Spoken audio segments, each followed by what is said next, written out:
Welcome again. Jeroen, Davy, do you hear us?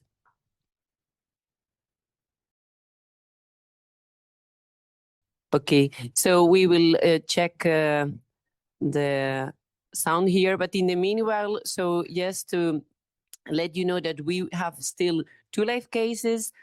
We will go a bit quicker than the first one, of course, and then within the second and the third case, we will address some of the questions that are in the chat. So thank you so much for the interaction, and we are not ignoring you. We are just keeping these questions, very relevant questions, for the time we have between second and third case. So please keep on shouting questions in the chat. We will address all of them.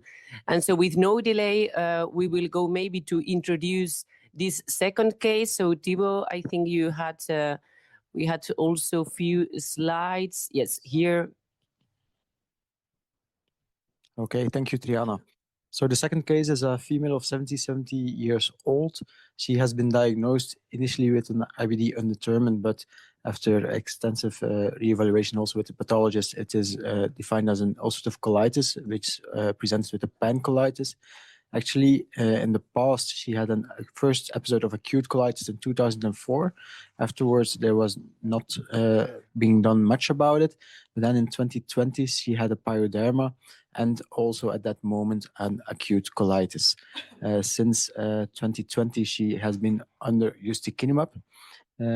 She had one flare in 2022, 2023 for a reinduction with Ustekinumab, but afterwards she has been in clinical remission at this point with a CRP also which is low and also a calprotectin which is quite low at 74. There is no family history of colorectal carcinoma.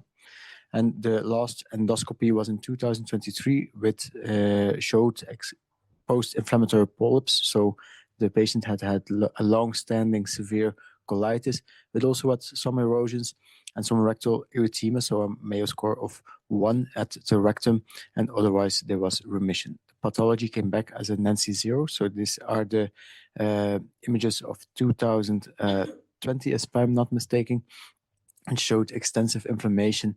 And then I think the next images on the PowerPoint showed endoscopic healing with a lot